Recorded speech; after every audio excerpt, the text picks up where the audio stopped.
REEZY Resells live broadcast, aka Money Talks. Did I just forget my own intro? Yes, I did. It's okay because it's the second show, and that happens on the second show. Welcome to the show, guys. A lot of people recently are freaking out. Let me see if I can catch my own show. And that happens on the I almost caught it. You guys got to be proud of me. I almost caught muting my own show. Started the show late. Had to make a spro. Want to stay sprotivated for the conversation. So cheers to everyone out there. Hashtag bang it back. How's everyone doing tonight? Shout out to Romulus. Shout out to Chicago Crown Hustler, Mogul Shark 420, Chloe Walker, Mandy Adams, Parody is Uncertain, Sarah Mellard, Robert King, Wes Helton, Tom G. How's it going, guys? First thing I would appreciate you guys doing is smashing the like button twice, then call your mom and ask her to smash the like button too. Let's get that settled. Subscribe if you haven't subscribed. If you're a new viewer, I'm super glad to have you. And basically what I do here, besides talk myself dry in the mouth, is answer questions and help you guys with things that you need help with. So we have my good friend, Monica Gamboa, the Posh Hanger. Follow her on Instagram. She'll get YouTube someday at the Posh Hanger. She's in the comments right now, and she's helping you guys out. And some of those comments, she will be texting me, and then I'll answer them live on the air. I'm sure I'll grab some myself too. And the other thing that I like to do is do a call-in.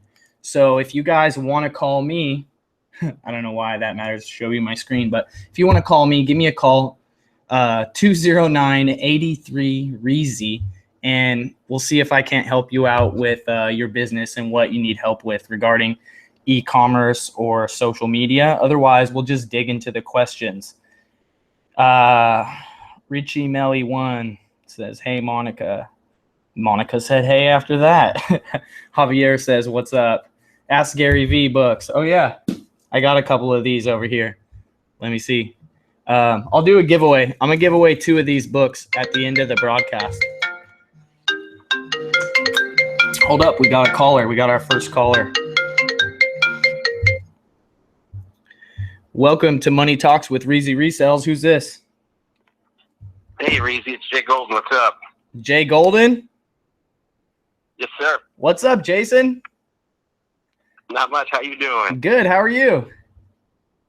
All right. Hey, I wanted to let you know I got the package today. Thanks a lot. Hell yes, man. Did you open that CD yet? I'm going to be breaking it out after the call. Nice, nice. Don't leave that thing out in the sun. Foresight we didn't have to think was that the floppy disk packaging will melt in the sun. Oh, no. Yeah, so Jason won a giveaway, and he got one of these Ask Gary V books. And then I also threw in a copy of mine and Scott's album, The Analog Resolution. So he'll be bumping that, I'm sure. I hope. Yes, in the X5. He might throw it out the window. I don't know. No. Anyways, that's awesome. I'm glad you got it. I didn't know when it was going to arrive because I shipped it media mail because I'm a cheapskate. So it was $3 media mail or $6 priority. I opted for media. It made it safely, so it's all good. Awesome. Yeah, someone else said they got theirs today, so I'm assuming everyone is getting theirs today or tomorrow. What state do you live in, Jason? Illinois. Illinois, yeah. So from California to Illinois, it's probably about everywhere except for people that lived on the East Coast. I sent out 6 books that day, and I got a couple more to send out still. What's up? How's your business doing? Did you quit your 9-to-5 yet? I have not yet, but that is actually something that is in the works. And if things go the way they look like they could, we're looking at probably middle of the year, end of June, beginning of July, being able to make that break. So that's so awesome. So yeah, it's heading that way. It's been a long time, right? When did you start following me on? And on what? On Snapchat or Facebook or YouTube or? I think it was basically, I think I caught you in a Facebook group and then started following you on Snapchat. I think it was last February. And that's basically when we got into selling on Amazon. So, but you had already been selling on eBay, right? Yes, we had been on eBay for probably 3 or 4 months prior to that, and then just towards the end of January 2016, when we finally sent in our first FBA shipment. So nice. So, And yeah, how are you liking the FBA life? it's good. I mean, it's what we did our first year was focused on plowing all of our profits back into inventory, building up the inventory, and now we're going to branch out from primarily books and RA to now we're going to be looking at online arbitrage, some wholesale. Nice. We got into the tactical arbitrage group, so definitely. We're working on some TA bolos right now as we're doing the call here. So awesome. Yeah, you're learning. You're learning a lot, right, with tactical arbitrage. Yes. Yeah. That was an opportunity when we saw that pop up in the group. We knew we wanted to add that to our platform. That was something we wanted to add to what we were doing. It's about as close as it gets to Matrix. Matrix, download it. Is it get accelerated guidance into something? You can always go at something yourself, but when you can have accelerated guidance, that really helps. Yes. That's awesome, man. I'm doing pretty much the exact same thing myself. Started with books, and then that was a vehicle that allowed me to do, shoes, clothing, and now I'm learning tactical arbitrage along with everybody else, and going into wholesale stuff like that. You don't make as much, but you don't do as it's not as much work. It's more replenishable. Correct, and that's something that I think, especially anybody out there who's listening that's coming from a corporate background can appreciate, because that's kind of, I come from like a government background. I had some corporate experience prior to that. My wife, she works in a corporate background, and we understand, that just there's certain, stability, so to speak, with a properly lined up set of wholesale products. And like you said, that replenishable income, that's something that kind of replicates a paycheck. And when you've done that 9 to 5 for so many years and you're looking to replace that, I think those, that wholesale side of things really appeals to people that come from that corporate background. So that's something that we're really looking forward to in 2017. Yeah, it's important to be a master of many weapons. You never want to get too comfortable with one weapon. You never know when your sword's going to break, Right. Definitely. Well, I'm glad you called, Jason. I'm super stoked to talk to you. I'm glad you got the book, and I can't wait to see you finally quit your 9 to 5, divorce the workforce, and join the rest of us full timers.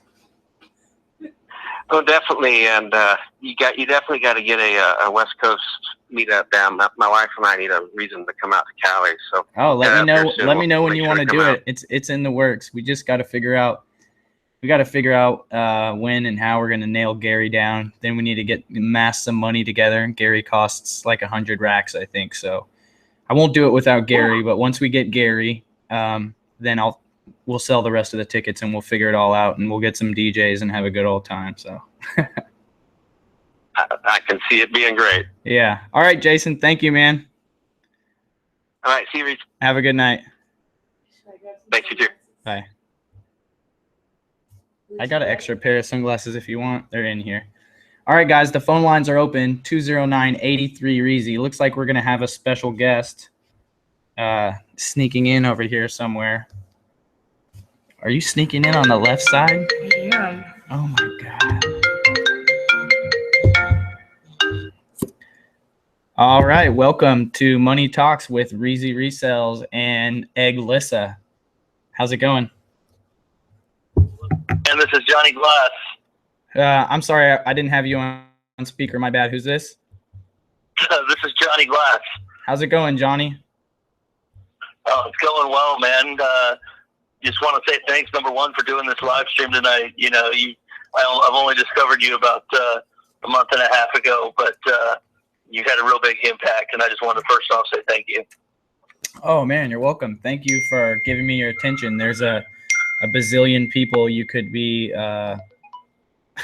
giving your attention to. So I really appreciate that you paying attention to me, and I'm glad that I can help you because honestly, I get jacked off helping people, so I love it. I do too, man. I'll keep it short so other people can get in here. I mean, I've been doing this I've been in the reselling game for about 4 months now. I started out, I've always been a hustler, buying stuff on Craigslist. And then, I've gotten to the point that I just really don't like my day gig. So I started getting into just buying stuff at garage sales, dollar stores, selling it on eBay, moved to Amazon, started seeing the arbitrage in books. Here in South Florida, they don't tend to have all the Goodwill, Salvation Army scan their donations really heavily, so there's not a ton of upside. So I've moved into online arbitrage with Flip.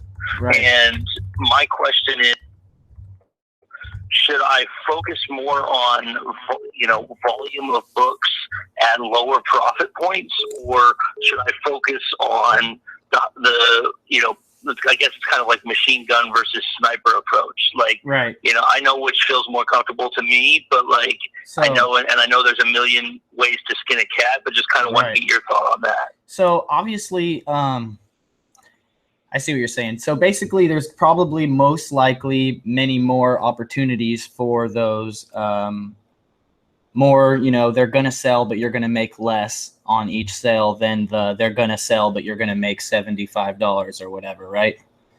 And that's the disparity or whatever. But obviously, if it's a good buy, meaning like the rank is good and the history looks good, you're going to buy it regardless. And obviously, if you have an infinite amount of $75 ones to buy, you're not going to go into the $10 one, right? So it just depends what your strategy is, So go at the quick flip ones that are going to sell really quickly or whatever. Go at those. Look for the higher profit ones, and if you can't find those, then go down into the other ones. But I wouldn't say that you should invest a lot of money into slow moving books, especially with books. If you're going to be making a lot on an OA book flip, it's most likely a textbook, right? So it's either gonna sell or it's not gonna sell based on the previous, biannual semester history, right? Right. Just like and looking at the density of the graph. Go ahead. No, go ahead. Just looking at the density of the graph, you know what I mean? If it's not very dense, you're not so sure. If it's super dense as far as the rank history graph, Yeah. What I was saying is typically I try to, obviously, we want to find the less competition.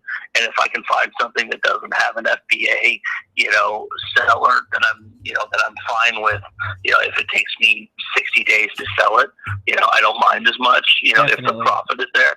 But I just, I'm really getting into it, hardcore with the online stuff. Just wanted to get your kind of take on that. But I really appreciate it, man. Keep doing what you're doing. Online is heavy. And definitely good.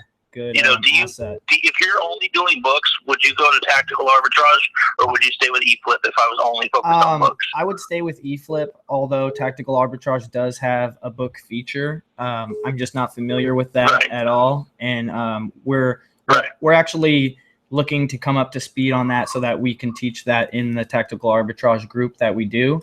But I know eFlip, so I would just say stay with what eFlip's great. It works from mobile on the iPad. You can do it on the couch, It's pretty great. But if you're going to get into all kinds of stuff, maybe it'd be worth it. eFlip's worth it, so just do both and then start dabbling in the book element of tactical arbitrage while you're still paying for eFlip with eFlip, and then slide into it, and if it works, and you can ditch eFlip and then just do tactical arbitrage. But be careful because there's that slippery slope of paying for services and not using them.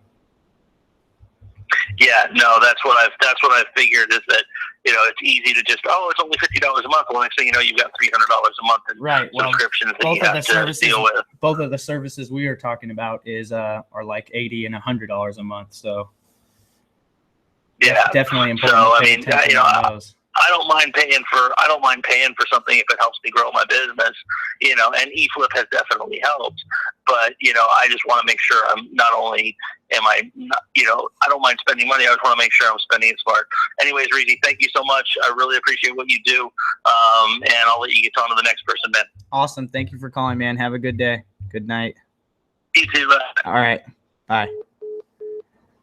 All right, guys. So if you see these Gary V books over here, how do they win these books, Alyssa? Oh, I don't know. I don't want to come up with an idea. She has no idea. So I'll tell you guys at the end of the live broadcast how you can win one of these Gary V books. Let's go to the next caller. Welcome to Money Talks with REEZY Resales and Alyssa REEZY. Who's this? Hey, REEZY, it's Michael from Michigan. How you doing? What's up, Michael from Michigan? I'm doing good. Hey, Hey, everything's good. I got 2 quick stories to share with you. I think you'll get a kick out of this. First of all I do right now is just buy and sell books. I mean, it is huge. I mean, you are just right on the money when you said that, you know, you can make a lot of money with books, no doubt. Definitely. I mean, it is great. Quick story for you. You know, I run across the same people at a lot of places, whether it's, you know, thrifting or wherever. I tend to come across the same people, and we're talking and stuff, and everyone seems to tell me when they pick books that they find money inside books every so often. Oh, yeah. I don't know why. It's the weirdest thing, and then sure enough, the other day I found money, like a $2 bill out of all things, which was really cool. But it's like, why do people put money in books? I don't get that. Just hiding it, or I think mostly just hiding it, or, you know, they got their paycheck and they were reading a book and they had the cash, so they kind of like used it as a bookmark. Personally, I've found in 11 years of selling books, I've found $1 in a book, but my wife found $700 in a book, 7 $100 bills, and $400 in another book. So Use that money to go school shopping. Yeah, That year, yeah. the money's out there. Do you guys hear a weird popping sound? Do you hear a weird popping sound? No, not really. Maybe it's just a connection or something. I don't know. It's got to be my headphones or something. Go ahead. But you know, it's so cool. You know, ever since I found this $2 bill, I just leave it out, and I always look at it now whenever I, you know, just start working on the books at home. Just remind myself, hey, you can find some really cool stuff even within the books, let alone some of the hot sellers that you can find just going thrifting. You know? Definitely, man. It's crazy. What kind of what are your sales looking like out there in Michigan right now? And how long have you been doing it for? I mean, well, I've been doing it since August. But what's amazing is that, you know, I come across a lot of familiar faces, but they just get lazy. I mean, some of the best-selling books are the ones that don't have barcodes, and they'll just skip over them. I'll go to estate sales. They'll just only want to do the books that have barcodes. I'm like, my God, they just leave so much money on the table. And with all these older books, I don't understand. I mean, is it laziness? What's your take on it? Yeah, people are lazy. A lot of people are also running on misinformation. You know, like, for example, when I first got into selling books 11 years ago, there wasn't a lot of information online. What I did find, there wasn't a REEZY Resales for sure, but what I did find was I found someone saying that books that had a rank over 1 million didn't sell. So for my first year, you know, I threw them back like 1.1 million, and I was like, whoop, see you later.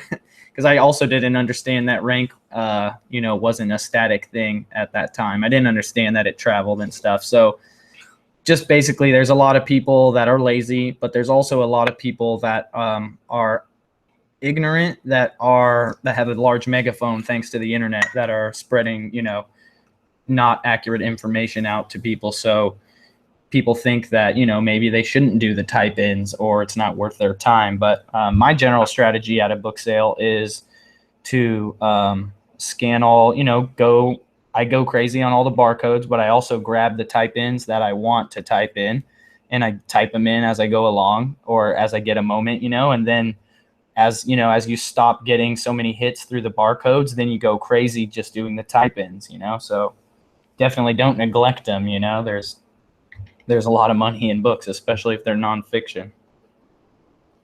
Oh, yeah. I get more excited when I see certain people, whether it's at a sale or a thrifting, because I know they're going to leave a lot of books behind. So I get more excited about the people who show up rather than the actual places themselves. Right. Yeah. It gets like that, right? You'll have some competitors. I have some competitors at some sources where they sell at, you know, garage sales and yard sales, and they sell to bookstores as well. So really, when they come, it's it's like dog eat dog. You get what you can get, and then they're going to take everything. They're not leaving much behind. You know what I mean? Then there's other people that they only sell on Amazon. So I know they all that other stuff's left behind. The stuff you can take to the bookstore, the stuff you can sell at the yard sale, the stuff that you can group together to sell on eBay, all that sort of stuff. Yeah, we're fortunate because over here at our thrift stores, they're still selling for about $0.25 a book with tax, so that's a really good deal. Wow, watch out, Michigan. We got to spend the rest of that dollar on a jacket, right? That's for sure. Hey, Reezy, thanks so much. Great show. Keep up the good work. All right, man. Thanks for calling. Welcome to Money Talks with REEZY Resells. Who's this? Yeah, this is Ramon Cortese calling. And how's it going? Is it REEZY? Yeah, this is REEZY. Who's this, Ramon? Yeah, from Colorado. How's it going, Ramon? What can I help you with, my man? Yeah, man. So, dude, first of all, I love what you're doing. Thanks for your leadership and all that you're doing. Yeah, no worries, man. Thank you. I love talking myself dry in the mouth. Right, don't we all? But no, man, for me, I started following you because I've been following Gary Vee for a bit, and nice. I just need money at least part time. I'm doing another home-based business, and starting. I have a 9-to-5 job and whatnot. So I'm definitely more of a beginner. A lot of people on this call are advanced and whatnot. Mm-hmm. But where do you recommend starting, man? Because for me, it's just right. paying off student loans and all that. I'm very green. Are you selling on eBay, Amazon? Have you sold anything yet? No. Okay. No, not yet. So my advice to you is to get an eBay account and get an Amazon account, which requires a little bit of footwork, linking up your bank account and all that stuff. Get ready to sell. Get the Amazon seller app. Get that on your phone, and then also get the eBay app. And for eBay, you need to learn how to search comps, which is what that's the slang term for completed auctions. And that's how you know what's worth money on eBay. You can, it's as simple as you can search for stuff on eBay by barcode. So you could scan the barcode. Not everything has the barcode in the listing, but some stuff does. Or you could just type, used shoes or whatever. When it comes up, you change it to show completed auctions and sold items. And then you look, the green ones are the ones that sold. The red ones are the ones that didn't sold, and sort it from high to low. And just from that alone, you should be able to learn, what's worth money as far as anything that's sold on eBay, right? Or whatever you're holding in your hand. You got to get good at knowing how to look stuff up. You don't type in everything. You type in a little bit of it till you find it. And if you find too much stuff, you add more words. And if you find stuff you don't want to come up, you add minus signs in those words. You got to refine it. Get your eBay search foo up, But as far as Amazon, learn how to use the seller app. You can scan stuff with it, and it will say, what you would make if you sold it. And basically for eBay and Amazon, shop your house. So go around and get all the stuff in your house. Anybody in America, most people probably have $100 to $500 worth of stuff, if not $1,000 to $5,000 worth of stuff laying around your house, in your attic, in your garage. And you search that stuff up and sell it on eBay, sell it on Amazon. It's really shop your house. It's really low risk. You learn you can get in the game and get some cash to figure out where you're going to go from there. And, if you make mistakes, it's not like you're breaking the bank. It's stuff you didn't really use or want too much anyways. Gotcha. So the app that you're talking about for Amazon is just the FBA app, right?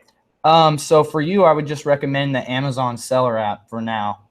And then once you figure out what you're doing, there's more advanced apps that help you get the job done faster, like FBA Scan. But those cost $10 a month or $40 a month, depending on which mode you're using. But really, just take what I gave you right there and act on that. And if you get to that point, then cross that bridge. But that's enough for you to start making money and figure out, what's your time worth, how much money are you going to make, etc. Right. For a beginner, would like someone in my shoes, would you recommend trying to do this full time or not quit my job yet? Yeah, I definitely would recommend not quitting your job until you figure out that you can do it or not, because it's not for everyone. You have to start educating yourself. If you want to make a living doing this, you either need to severely focus in one area, like you're going to sell books, so you're going to hit books super, super hard, or you just need to hit the education super hard so that you're very well rounded, so that when you go to a thrift store, you can get books. But if there's no books, you can look at the dolls or the clothing or whatever, the knickknacks, the plates, I say junk now because I sell on Amazon and I sell mostly new stuff, but that's what I mean when I say just random stuff on eBay. There's so much stuff. I really recommend beginners to learn a lot about eBay. If you have little money to start out with, and you want to learn how the market works, supply and demand, get in the game, there's an endless supply of shit you can buy for $0.25 at a yard sale and sell for $7 or $10 on eBay. Right. Okay. And as far as packaging and whatnot, crap like that goes, you'll figure it out, man. Just recommend? Grab some cardboard and wrap it up. Grab some packaging from some stuff you ordered on Amazon, or get some poly mailers for 25 cents a piece, or get brown paper from grocery bags and wrap it up in that. Just get the job done and be professional about it. Get your main focus is start selling some stuff, right? And then once you sell some stuff, don't half step it, be professional about it and get it to your customer in a undamaged and timely fashion, right? And then just go forward from there, because the first step is making sales. The second step is, not having a pissed off customer. And then the third step is just doing that a million times. But if you can't do step 1 or 2, you'll never be able to do step 3. So just, get in the game first and then just do it a bunch of times. All right. Perfect, man. I will do that. Thank you. All right, man. Thank you for calling in. Have a good night. All right, guys, the line's open, 209-83 REEZY. If you see this stack of books over here, it means your eyes work. No, I'm just kidding. We're going to be doing a giveaway at the end of the show. I'm going to give away 2 copies of this. We got another caller, 860 area code. Hold up. Welcome to Money Talks with REEZY Resells in Egglissa. Who's this? Oh, it's Daddy Scorebucks, man. Oh, what's up, Daddy Scorebucks? How's it going? Doing good, bro. Can't miss a show. Awesome, man. How can I help you tonight? Yeah, man. What was I gonna say about the comb tack? What's the advantage over the comb tack and the other scanner? What other scan? Oh, the other one that you've seen me talk about? Yeah. The Opticon 2005.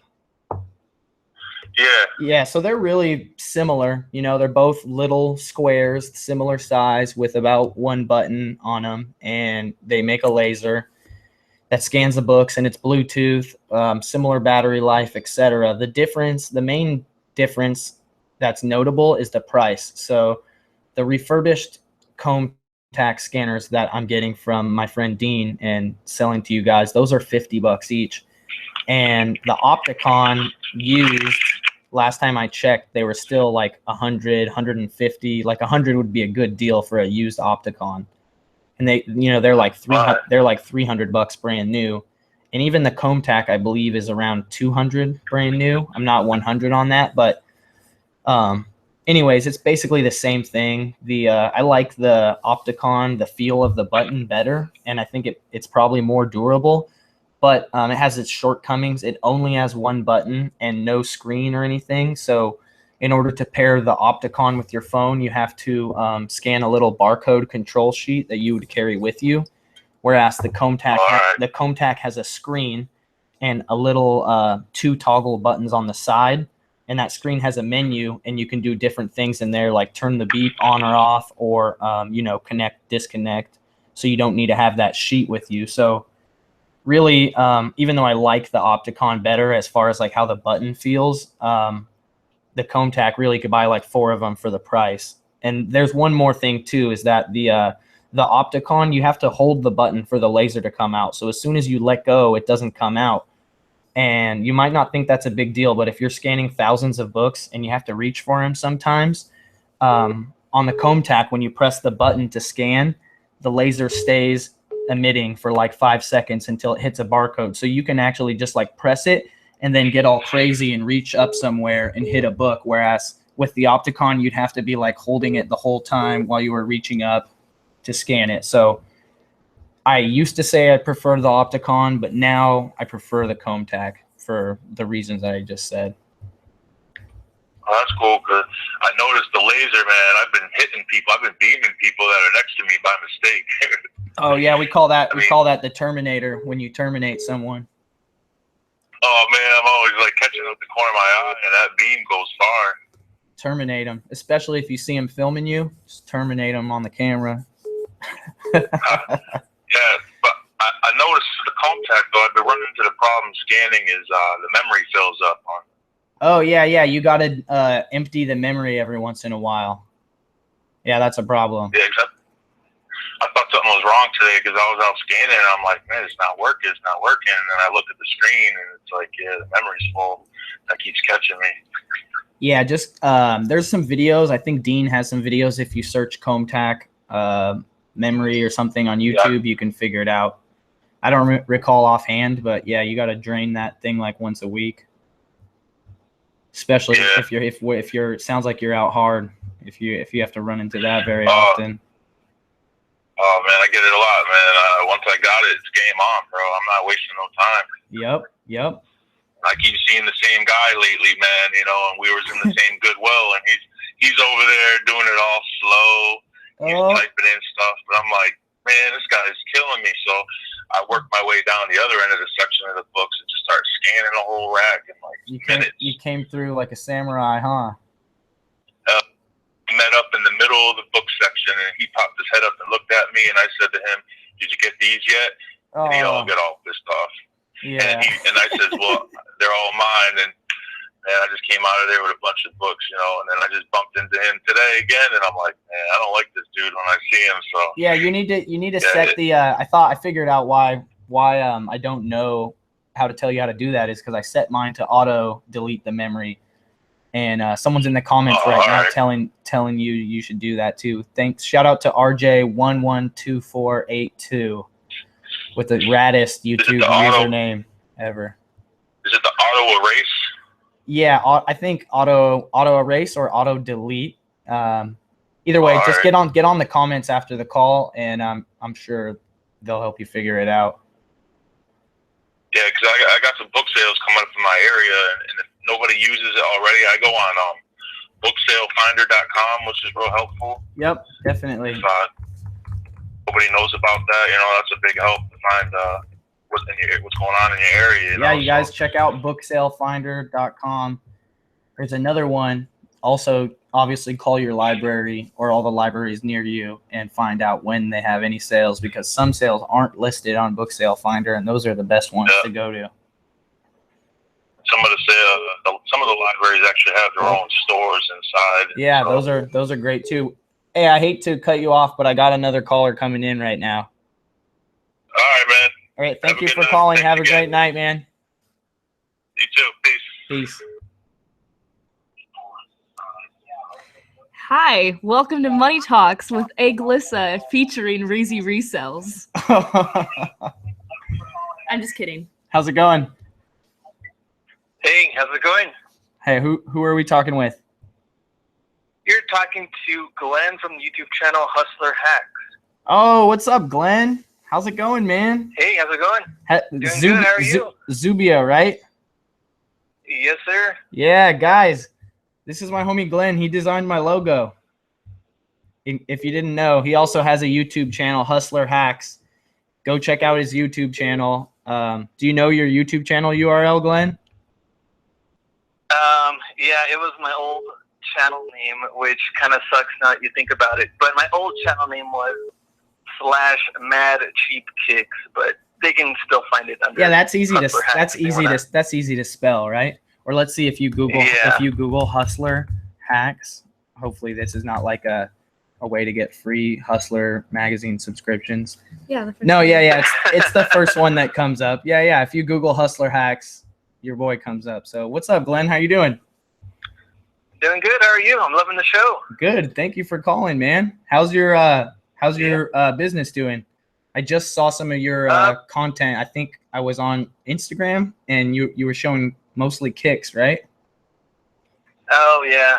Some of the stuff, the rock finds, stuff like that. But right now, just working on like T-shirts for merch. So, and listening to the show. So Nice. I just thought I'd call in and say what's up. Yeah. Tell everybody a little bit about yourself or what you do or whatever you want to tell them. My name is Glenn. My YouTube channel, Hustler Hacks, and I sell just different rock finds, I guess, on eBay, thrifting, FBA a little bit, but now most of it has gone to merch by Amazon. So pretty much just been cranking out some T-shirt designs for the last year or so. Nice. This shirt I'm wearing right now, if you're watching and not just listening, was designed by one of my followers.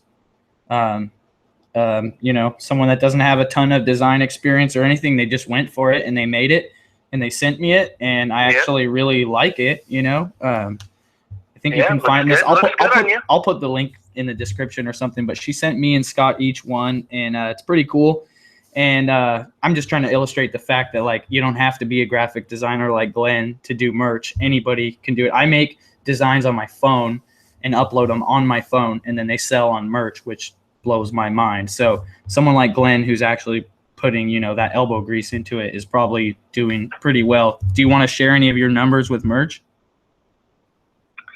I think in December I made a little bit close to 10,000 profit. I'm trying to get to like 10 to 12,000 every month, but it is going to be pretty tough. They knock down your designs that don't sell like every 60 days or so. So I know it's going to take a little while, but and how many hours? How many man hours are you putting into that? Do you have anybody helping you, or is it just you for that $10,000 of profit per month? No, it's just me right now. I was thinking about maybe getting like a little team or something like that, but I don't know. Like I love designing, so I just want to focus on that strength and speed. So I just figure, you know what, I like doing it. Might as well go all out, and I don't know. Let's see what happens. Yeah, definitely, right? I mean, we know what's possible with Amazon merch. It's not like we're blazing the trail, I mean, we're still early in the game, but people have made some nice stacks off Amazon merch. Oh yeah, it's crazy. Only beginnings. We'll see once they get. Yeah, so here let's talk. And let's talk about the future of Amazon merch. Do you know anything concrete, or is it all just speculation at this point? Well, I know someone was looking up. I guess like they had some job openings right now at Amazon, and they had it on there as far as like description goes. Somebody that had any experience into like other items. I think phone cases was one of them. Wow. It's logical, though. Drawstring backpacks, or what else was on there? There was a couple of different items that they already had. So Did you hear about? I heard my boy RJ Martinez. He was saying something about Teespring and Amazon have something in the works. Did you hear about that? Oh yeah. I think we're gonna find out a little bit more in the next couple of months. But they're working together, getting that out. They just had like a promo video. What do you think that is? What is that? Is it some kind of Amazon merch integration with Teespring? Yeah, some type of that's exactly what it's going to be. But they haven't really shared too much yet. So I'm thinking maybe in another month or two, I'm pretty sure we'll know a little bit more. I was hoping for more like Teespring features on Amazon merch, but it's probably going to be more like a one-click publish to merch from Teespring, right? Yeah, that's what I'm probably guessing it's going to be for right now until they get everything. Because you the know, new worked out, Teespring, yeah. the new Teespring update was pretty mind blowing. I mean, I'm not even really in that game, but I just watched the video and I saw all the things that they can make now, you know, and Amazon's not going to stop with shirts, you know. Soon we're going to be able to do the front and the back. Then they're going to do, you know, like you said, those other things, and they're probably going to get, wouldn't you think, embroidery machines and get into that too? It wouldn't surprise me. These guys, they just want to have a huge, you know, the biggest market of all these. I mean, Shopify and all these. I mean, people are doing really, really good. But I know merch, as far as like natural, organic traffic, is like insane compared to everything else. Right. Do you want to share like a 5-minute or less, or like even just like a 3-minute breakdown on how you would find something you might want to make a design of? As far as, you know, because most people probably sit down and go, okay, I'm going to make a design. And then they're like, well, what the hell do I make? You know, so they just get stuck at that forever. Or at least just talk about maybe your process or something. Okay, well, I pretty much just go through and do some research to see. You can kind of go through like what's trending if you want to go through Google Trends or see what's going on. You can, but I guess the main point that you don't want to do is, of course, like trademark. You don't want to go and make T-shirts of, you know, New England Patriots or anything like that. So they have to be very, you know, trademark free, copyright free. But you can get ideas everywhere. I mean, if you go to like Ross, Marshalls, TJ Maxx, if you want to go to, I don't know, Tuesday morning, you want to go look at like mugs or signs or anything like that. There's a lot of good ideas out there that people do. So just definitely something basic like that. You see people wearing stuff at the mall, at the store, something you like. Right. You know, take notes, right? Take notes. Do you do that when you're out in public? Take notes? Oh, yeah. Yeah, I'll type it in my phone, keep that, and then I'll research some stuff later, see what's a cool design, see what's going on with trademark, copyright. Don't you think like that when you see someone wearing something in public and then you're like, well, he bought it, you know, so that's better than just, you know, coming up from scratch, right? Yeah, exactly. So here's in the comments right now, I'll just address this because a lot of people are saying, okay, well, Amazon merch is locked down. They're not approving people. So 2 things I want to address real quick. One, do you know anything about when they're going to start approving people? Or because I know that it's taking longer to approve people, and I actually haven't heard of a new wave of approvals for a while. Mm-hmm. I know they did have that webinar for a good while that was supposed to help some people in, and it looks like they haven't really had anything, like any new updates. They're barely trying to get people like tiered up. They're now limiting people per day. Some people can do like 2 or 3 uploads per day. Some can do 10. Yeah, I can only do 2 myself. So I think once they get that stuff kind of, you know, cranked out, then they'll probably look into getting more people in. But for right now, it's just like a big waiting game. I have a lot of people like, you know, emailing me and asking me, but really, I think it's just a waiting game at this point. It's kind of like it's kind of like it's probably growing and blowing up faster than Amazon ever thought it would. Don't you think? Oh yeah. Because like they ran out of black shirts during Christmas, right? So. And the navy ones too. I mean, they ran out of different sizes for, you know, women and youth, men, different sizes. So I don't know. It really blew up quick. Definitely, no same T-shirt seller is running out of black or navy. Not on purpose. Exactly. So it's. So here's the other side of that coin for the people that want to get into print on demand because, you know, but they can't, you know, apply for merch. But while you're waiting, start cutting your teeth on either learning designs or, you know, researching designs and getting your graphic designers in order or whatever. But what sites do you recommend people to use other than merch? I think people have been using Sunfrog, I think was one of them, Teespring, and then Shopify making their own stores. Nice. Redbubble, people have also used that. Have you heard of so I think those Printful? Have you heard of Printful too? Yeah. I guess Printful has Shopify integration. Like, what, 5? Yeah, they're Oh, what's Chris Green's website that has all that useful information for merch? Is it merchresearch.com? Merchresearch.com. Yeah, Oh, what a awesome. slide! What a sly dog he is with that URL. I know, he comes up with this stuff, and he got that website out quick too. Yeah, shout out to Chris Green. He's an OG, Yeah, double it is OG. an awesome site. Yeah, there's so much useful think stuff on there. Go to bookmark merchresearch.com and know about Chris Green. But there's so much free, useful information on there. You'll spend the rest of the night on there. You're not going to sleep.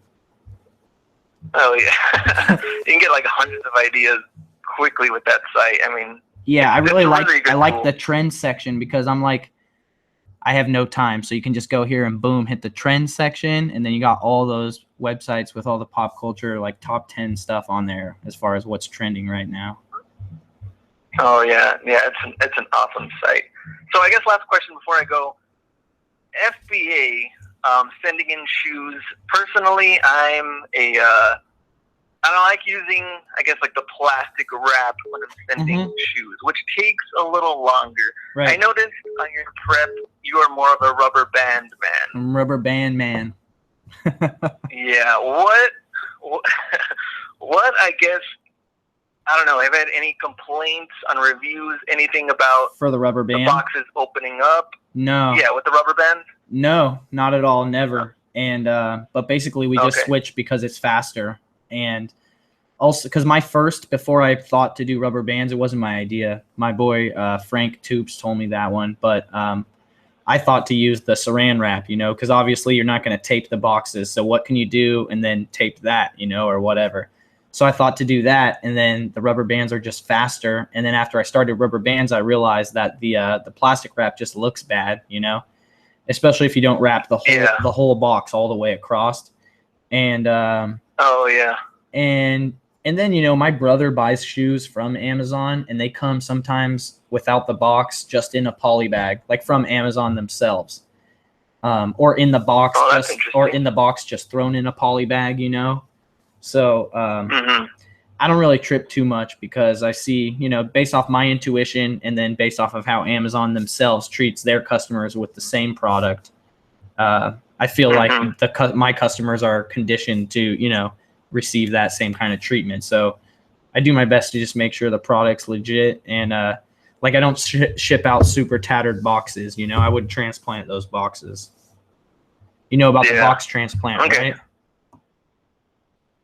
We want to go a little bit more detail. Yeah, so just get some brown boxes. Just get brown boxes. And so when you have a box that has a cut lid or the box is just super damaged, you get a brown boxes from Uline and have them on hand and put the shoes in there nicely and then use a heat gun to transfer the label from the manufacturer box to the other one. And it looks clean. It looks super nice. So way nicer than a tattered box. Oh, okay. Because when I had those, without the box top, I was putting them into like large poly bags, the warning labels, and it just takes way too long. Same thing with the saran wrap. If I was doing a plastic wrap, it just takes way longer. So I was thinking about doing the rubber bands, but I was like, I don't know if I can trust it. But if I trust it, then I definitely trust it. Yeah, well, it's not just me. There's it's down the chain. People making $1 million selling shoes are using rubber bands. So it's REEZY verified rubber bands. All right. Sounds good. Awesome. Well, thank you for calling in, man. I'm glad we had someone call in that could provide a lot of value for the listeners. And do yourself a favor and go follow Glenn's channel, Hustler Hacks. Google Hustler Hacks. Subscribe. Press the bell button. Help a homie out. Thank you, Glenn. All right. We'll see you. Take care. All right. Later. Welcome to Money Talks with REEZY Resells and Alyssa Resells. Who's this? Hey, Frank, I'm listening to YouTube. I'm still listening. And I'm like, wait, I got all messed up because it's a little delayed. Oh, yeah. Turn your YouTube down if you're on the phone right now because it's a little delay. Yeah, no, I walked into the other room. No, how's it going, man? I appreciate all you do from the content out for free. Awesome. I'm doing great, man. I'm a 3 trillion to 1 the chances of becoming a human being, right? So I'm pumped. What's up? What's your name and where are you calling from? Frank from New York. Frank from New York. How's it going, man? Shout out to Long Island. Good. That's right, strong. So I've been doing this for a couple of years. I have 3 full-time employees, and I want to scale, right? And you know, I'm a little nervous because you know cash flow is always an issue. I don't know how many people you're hiring, but I don't want people to pack boxes and stuff. I got that down, but I want to be buying more stuff. Right. But the way I am paying people is 10% of what they bring in. So let's say they bring in $100 book, I'll give them $10 right there. Meeting strict criteria, so it's going to sell within 2 or 3 months max. But my problem is like at what point, because I know you pay payroll. I get nervous, like how much profit do I need to be making so that I'm safe? You know what I'm saying? Like I'm sure I don't know if you safe as far as what? Continue to scale. As far as percentage of your wages that you need? Yeah, like I'm paying my bills, right? I really pour my money right back into inventory. Right. But I'm not like, should I be building up money outside? I just I don't know. How do you I'd say pour back as much as you can, but anytime you have, less than 2 months worth of wages on hand to pay your employees, I'd start, pooping my pants. Especially when you have less than 1 month. Yeah, no, you're right. So, but other than that, I'd say just stick to your guns, and have rules. I go by 40% ROI. If it's not making me 40% ROI, I'm not buying it unless it's something that it's going to sell. It's going to sell, and there's 100 of them, and whatever. That's my rule of thumb, and I break it all the time. But you got to have a good rule of thumb. So I think I heard you say you pay your sourcers hourly. Yeah, I have some sourcers, and we do hourly, and I also have some sourcers that we pay commission. So the difference is my friends and family employees, they're doing hourly and they're running books, and so those are routes that I developed over times and relations with different stores, and so they run them every day, different routes, different days, and then I have commission buyers that source shoes for me, and so I pay them. I pay the commission buyers, like you said, 10% of what they, similar to what you said, 10% of what they spend, plus $15 an hour. So, so if they spend $1,000 on shoes in 1 hour, they made $115. Very cool. Okay. Next question is, how far do you guys travel to, like, for book sales and things like that? Like, what's your, like, I try not to go much further than an hour radius normally, but it's all dependent on what's available to you. It's going to be different. I know some people that drive 2 hours, 5 days a week each way just to get to a Goodwill outlet, or it just depends on how good is the source, how little is the competition, and like I'll fly to some book sales. Some book sales I've been to. I don't really like fly to a book sale to check it out, but if I've been to a book sale and I know it's really good because I used to live there, or I have a friend that lived there, whatever, I've been there before, and it's really good, I'll fly out there, and I'll even send 1 or 2 of my employees with me, and we'll just stay in a hotel and we'll massacre it, and send it straight to FBA from the hotel and then come back. So, I mean, that might be 1,000 miles. It just depends, is it worth it or is it not? And how much time do you have? Sometimes I don't have time to hit a sale like that. And I can't send the employees, need a manager to go with them, so might miss it. It's all about your time, really. All right. And, I heard you guys talking about rubber bands earlier. Funny, I used to polybag every single book, took forever. Yeah. And then, I was very meticulous about everything. I didn't want any negative rating. Right. And it took me a while to like, I don't need to be doing this. And do you still rubber band your books, though? You just send them in? No, yeah, just naked. Send your books in. No pepperonis inside the books. Take all the money out of the book, if there's any, and then just send it in. Gotcha. Okay. All right. Awesome. And sorry, I don't want to take up too much time. No but worries, one last no question. worries.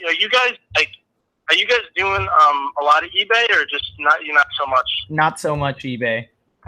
Mostly just Gotcha. because we're understaffed. So there's a lot of stuff I'd like to do. I think I could make $250,000 a year selling used clothing, but I don't have the manpower, you know. But you know, Gotcha. Right. there's a woman problem. in the comments right now, Monica Gamboa, the Posh Hanger. She's helping answer all the comments, and she's a used clothing or a clothing eBay expert, and she did 200,000 last year, mostly on eBay all by herself.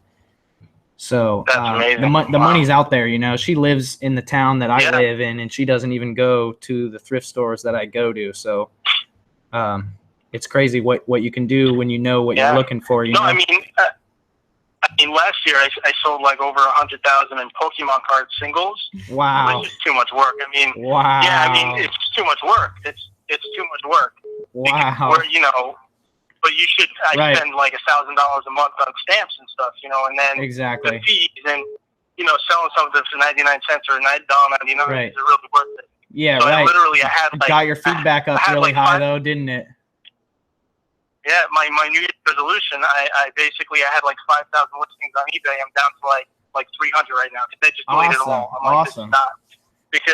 So I'm really trying to redo the whole eBay thing. I was just curious if you had, no, I'm in the same boat as me. Yeah, I'm totally should be shamed for not taking advantage of eBay. I started on eBay, but I fell into Amazon. Amazon's so much easier, and then it's just like, trust me, I have a garage full of stuff to sell on eBay. But as long as I have Amazon stuff to work on, my employees are never going to work on eBay stuff. Yeah, that was my mistake. I spent too much time on eBay, and it just wasn't. I neglected my Amazon, and right. So I think the answer is you have to specialize, right? So I have this theory where I'm going to bring in an employee who their only job is eBay, and I'm not going to teach them Amazon. They're not allowed to do Amazon. That's how you got to do it. Yeah, true. All right, man. I appreciate everything. I'm gonna be listening to your stuff, and you know, I just again thank you so much for you know, I do some YouTube. I know how much time it takes. Yeah. And I know you know some unedited stuff here and there. Yeah. But I know the time it takes, and I really appreciate the time you're putting in just to throw stuff out there. So thank you. Thank you. And just because you said you appreciate it, I want to let you know I'm working on a nice edited vlog that should be out tomorrow. I apologize. It's actually from Thanksgiving and a crazy Black Friday haul. It's 2.5 months late, but it's going to be a super sick vlog with really good music from some of my followers submitted some music, and I'm actually putting time into editing it to the music and everything, so you'll probably like that. Nice. I should post it tomorrow morning, I think. Are you putting this on iTunes for the podcast? I'm going to, yes. I haven't got there yet. I have to figure it out. Gotcha. This name's already, Money Talks is already taken on podcast, and it's actually a smut site. If you go to that website, don't do it. moneytalks.com, don't do it. Smut. So I gotta rework some stuff, but yes, I do plan on taking this in audio and putting it to podcast. Cool. Yeah, I think it'd do really well. All right, man. Awesome. Thank you for calling. Have a good day. You too. Bye. Bye.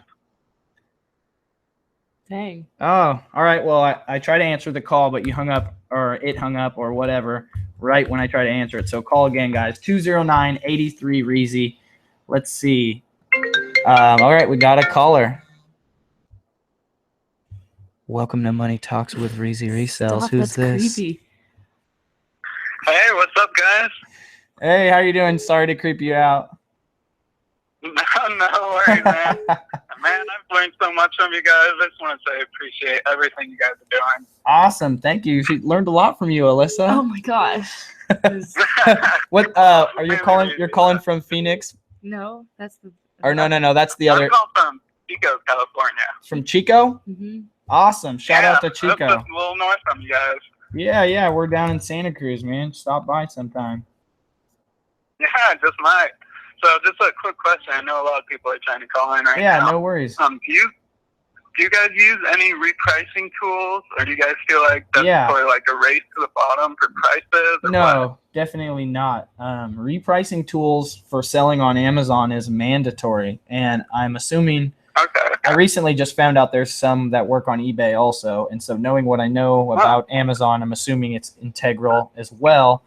The one we use primarily, and we're transitioning to another one. The first one that we use, and it's cheaper, which I recommend for most booksellers, is repriceit.com. And you can also you can use that for non-book items or whatever. It's really simple. The customer service is not super advanced. It's super cheap, but it has its limitations. And recently, that's repriceit.com. And it's great. You can get the job done, but it's just a little quirky to figure out or whatever. And the one that we recently started using is AppEagle, appeagle.com. And it's way more expensive. It's 10 times as expensive, especially for us because we have such a large inventory. I think it's not as bad if you have, like 3,000 or less items or whatever. But it's more active. So Reprice It prices your items on schedules that you set, Monday through Friday or whatever with different times. Whereas AppEagle monitors your price, and depending on your strategy, it reacts, reactively when the price changes, it applies your strategy and then prices your item. So what happens is your competitors are using these scheduled repricers, and their schedule comes along, which is, 5, 10, or 20 times a day, and reprices it. And then they get the buy box for like a minute, and then AppEagle will reprice it. And then you'll get the buy box for 18 or 19 more minutes or whatever until their software comes along again or whatever, however that works. Wow. And like you said, yeah, it can be a race to the bottom. Any repricer can. You can sell all your inventory for pennies if you don't know what you're doing, right? So it's always very important to have your minimum prices set in Amazon and know what you're doing with your repricer before you actually go and do it, Awesome. Good to know. So you'd say, like, with the Reprice It tool, just try and have as many schedules as possible up there? Yeah, so here's what I recommend, actually. So AppEagle, it's more expensive, but they have a free trial, right? So go sign up for AppEagle and sign up for the free trial. You have inventory already, yeah? Yeah, oh yeah. Okay, so go sign up for AppEagle. Go sign up for AppEagle free trial right now or whatever. And I think it's a 3 or a 7-day free trial. It might be 14 days. I'm not sure. But I guarantee you that during this trial, you'll have your best sales days you've ever had. And so that will prove to you that you need a repricer, and whether or not you want to sign on with AppEagle or reprice it, just figure it out. I think I have a link in my video description for AppEagle. Not sure. Either way, maybe on Facebook or something. Just go check it out. Trust me, sign up for the trial. You won't look back. Awesome. Thank you so much, REEZY. That helps so much. Yeah, no worries, man. Have a good night. Yeah, you too, man. Bye. Bye. You having fun? Yeah. Yeah. You want to join all my broadcasts so you can just sit there? I'm a little tired. All right. The lines are open, guys. 209-83 Alyssa. I mean REEZY. Welcome to Money Talks with Alyssa Resells. Who's this? This is Edgar, man. Hey, how's it going, Edgar? Good in yourself? Good, great. Just kicking it with the fam here. Crazy. I was just watching you on Saturday. You're spinning live on Instagram. Go put some pants on. Hold on a second. Luna's trying to come in here, and she's in her chonies. Go put some pants on, you silly. It's in my pajamas. Yeah, for real, babe. She almost went on the live broadcast in her chonies right now. I'm pretty sure she did. She was over here in the corner. Slight chonies caught. All right, sorry about that interruption. What's up, Edgar? No, you're fine. I can't believe I actually got through. Oh. I'm just tripping out because I was watching you spin on, what was it, Saturday night? Friday or Saturday on Instagram all over live. The weekend? Yeah. I'm a good asset to this broadcast. Yeah. No, we were having fun, man. My friend Mike at Big M Bookie on Instagram, he's a DJ. And I scratch and stuff. I don't really DJ, but we have a hip hop crew and stuff from back in the day. And have a turntable set up, so he comes over on Fridays and we do the live mix down for like an hour or 2 hours. Inevitably, we probably have a couple beers, end up scratching, and then I'm live streaming. Who knows what's gonna happen after that? But it's fun. Yeah, man. that was wild, man. Provided great knowledge. I mean, I have a couple quick questions, I guess. Yeah, hit me up, man. I just got my scanner today. Because I followed your link and I'm ready to do the Amazon thing here in my area. Everybody just overlooks the books.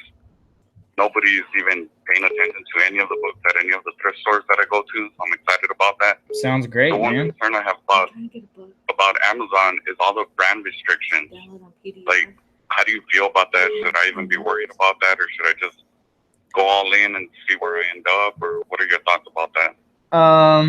As far as books are pretty wide open, right? Out after books.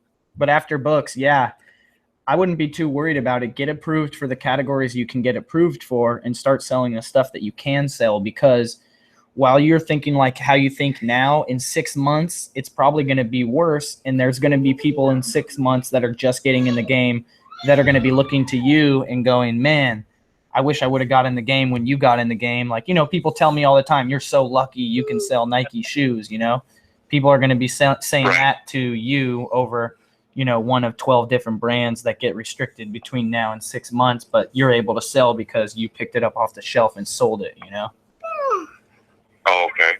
That's another thing is I sell stuff for a loss sometimes. I try to break even, but I'll grab something just to sell it so that I've sold that brand so that if it does get gated, I'll still be able to sell it. Oh, okay. So you'll just, whatever you find, let's say a good deal or whatnot, you'll just put it on there? Well, that way just you're technically grandfathered into it, or? Yeah, exactly. Not like every random crap, but like recently I had an article of clothing of what's it called? Lululemon or some crap. What's it called? Lululemon. No, I don't know. Something like that. But anyways, just different stuff like that, like there's just like brands and categories, you want to sell in every category you can sell, and you want to sell all the big brands that you're able to sell so that, you will be grandfathered into those categories and brands in the future. But there's so many brands and so many things you can sell on Amazon, not to mention like, making a wholesale account and, you have legit wholesale account. Of course, you can sell those products on Amazon. You're getting them from the company themselves or the distributor, right? Okay. Or, online arbitrage, buying stuff from Amazon themselves, selling back on Amazon. There's a lot of opportunity, So definitely don't be scared about restrictions. You want to say hi, Luna? Hi, guys. All right, get out of here. Man. Anyways, yeah, man, don't be scared. Scared money don't make money. Okay. I guess that's what I wanted to hear. I don't know, just confirmation from you. Like, I yeah, really have been following stay you diverse for the though, right? months. Stay diverse. You know what I mean? Sell on eBay, sell on Facebook Marketplace, sell on Craigslist, buy on Craigslist, buy on Facebook, buy on eBay. You know what I mean? Look into every different way you can possibly make money online and find the ones that work the best for you, right? So apparently, now that you bring that up, I went into my Craigslist account, and apparently in 2009, I had a bunch of listings. I used to work in an electronics store, and I would snatch up all the clearance stuff and just list them locally on Craigslist. But I never took it to this level that I'm trying, like, to get serious about it. Right. So it is something I do enjoy. Right. How serious were you on Craigslist? Were you using like 5 email accounts or Craigslist software? No, not that serious. Okay, so like, get this. This is what you got to do nowadays to win on Craigslist. You got to use certain software, or if you're, please don't tap on the table. You have to manually use like 5 different emails, and so you post your item for sale or your job or your whatever it is. You post it 5 times a day at strategic times from 5 different emails. You know, that way you keep your ad at the top of the feed more often. Oh, okay. And so that's how, that's one of the tactics that people are doing on Craigslist to, get more eyeballs, to capture more real estate on the page. Okay. But no, yeah, of just course, when I was stay. doing it, Go I for didn't it. even look into software, but I just saw all the listings I had, and it was quite a bit. It was easily 25 to 30 listings within 1 month. I was like, wow, I was really doing this stuff just for fun, I guess. Right. But now I want to get a little bit more serious. I guess I Definitely. was just concerned about the brand restrictions, but hearing it from you, I mean, I'm just going to do it now. Yeah, there's way more brands that you're able to sell than there are brands that you're unable to sell. The problem is that the ones that you're unable to sell, those are all the ones that pop up into your head first, right? Those are all the brands that spent most of their money on marketing, right? But there's still plenty of those big brands that you can sell, and a whole slew of other brands that you can sell that you're not thinking of. Yeah, of course, like you said it last time, the top 10 brands. Right. Everybody Everybody does that. I do the same thing. Why do I sell mostly men's sneakers? Because I'm a guy, right? Why does when my wife goes sourcing with me, she finds like a little jar of makeup that's gonna make us $50, because she's a chick, I can't even see that jar is invisible to me. That makes sense. Yeah. Well, I appreciate your time, man. Awesome. And yeah, I appreciate your time. Thanks for calling in, man. All this allows me to create good content for everybody, and so I'm helping you, but we're also helping everybody else together, so it's pretty awesome. Yeah, it is, man. Keep doing your thing on Instagram. I love it. I'm following you on there. Awesome. You're Thank actually you. interacting Thank you. with me like that. That's awesome for me. Awesome. Thank you very much, man. Have a good night. Thank you too, man. All right, bye. 209-83 REEZY. If you haven't yet, smash the like button. I can see right now 89 likes with 167 people watching. I don't like that.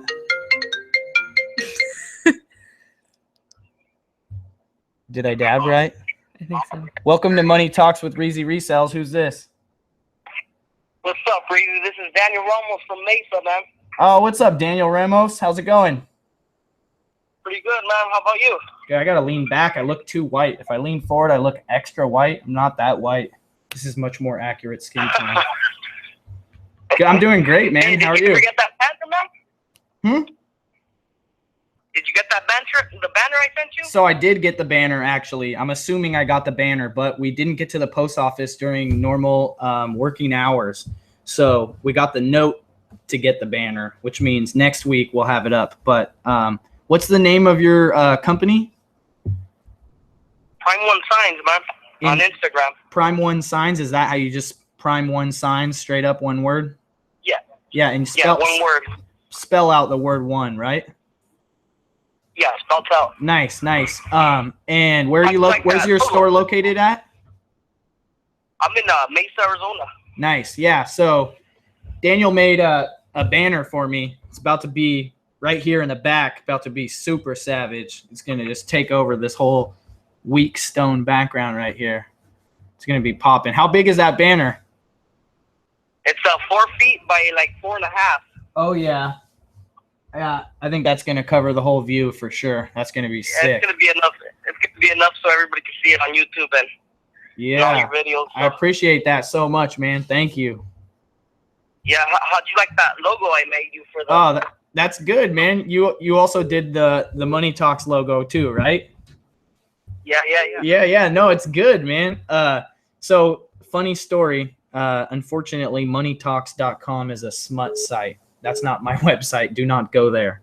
So I'm gonna have to rework something or figure it out. Like heavily emphasize the with REEZY Resells, or maybe it'll be REEZY Talks or something. I don't know. We'll figure it out, guys. But we're not letting that hold us back.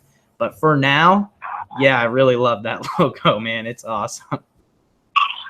Give me a call, man. We'll design another one for you if you change the name or whatever. Yeah, definitely. I appreciate it so much. Do you guys do offer services online for other people that need logos or banners? Like, do you? Yeah, we could ship everything. Like your banner, like we right. could ship it. We could do. Are you guys set up for? Are you design. guys set up for taking transactions online? I'm not yet. Okay.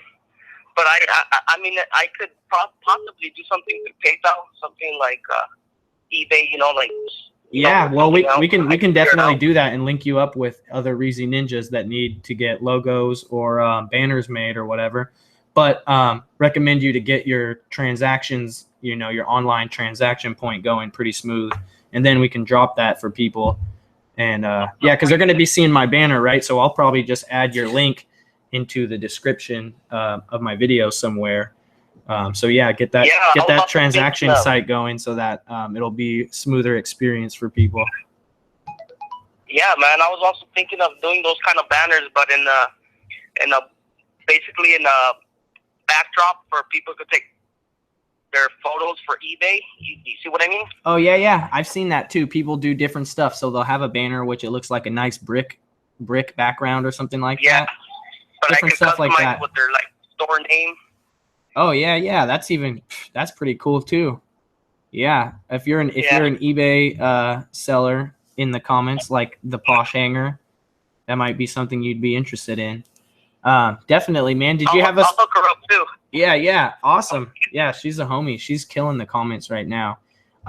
Did you have any question that I could help you out with, or are you just calling to check out on the banner status? Yeah, the banner status, man. I thought I was hoping you had it. Oh man, on there today. Yeah, I dropped the ball. I should have went earlier, but I didn't realize that we had to get there before a certain time. I'm new to the whole PO box thing, man. I'll figure it out. Yeah. Yeah. Well, hopefully, man, we'll see it up there. Well, you have a good night, man. All right, you too. Thank you very much, man. Have a good night. Take care. Bye. 209-83 REEZY. We're only going to take how many more callers? I'm leaving. You're leaving? Yeah, I need to do homework. Go do your homework. Why'd you waste all this time? I don't know. Get out of here. I might be back next week. Bye forever. Welcome to Money Talks with REEZY Resells. Who's this?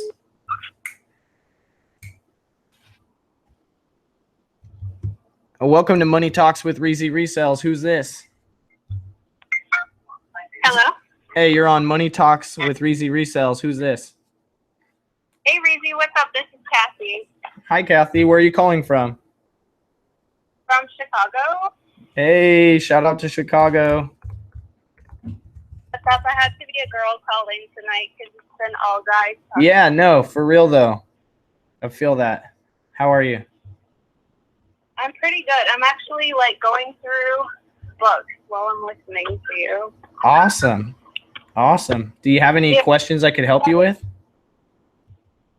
Yeah, so my question is about tax, which is not an exciting subject, but hey, do you guys file taxes in all the states that have the FBA warehouses? No.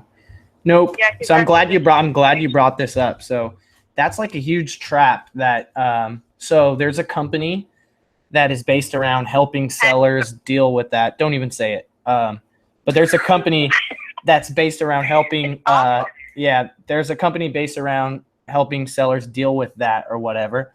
And I bet the service is awesome or whatever, but the thing is, the reason that people hear that they should do that or whatever is because this service pushes that message hard that you need to do that, through different channels. And the thing is there's no actual precedent saying that you need to do that. It's pretty much a gray area as far as does that give you nexus or not.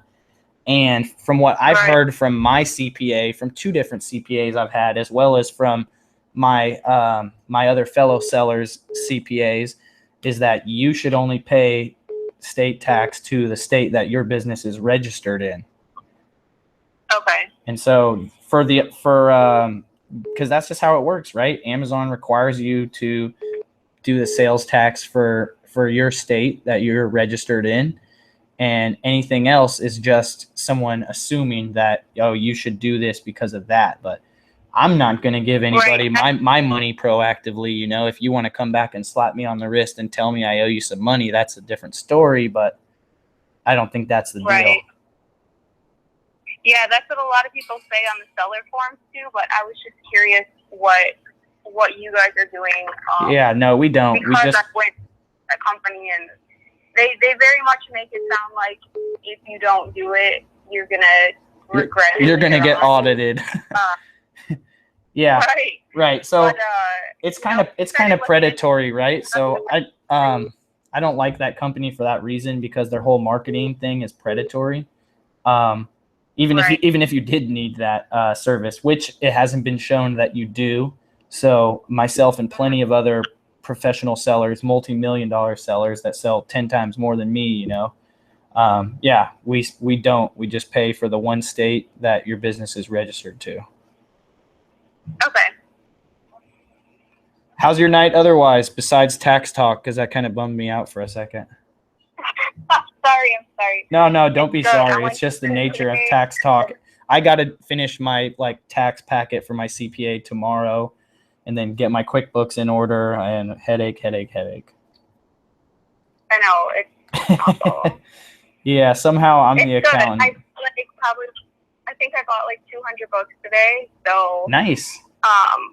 Yeah, I'm just going through those. I'm gonna try to get them listed hopefully tonight and shipped out in the morning. So yeah. Great.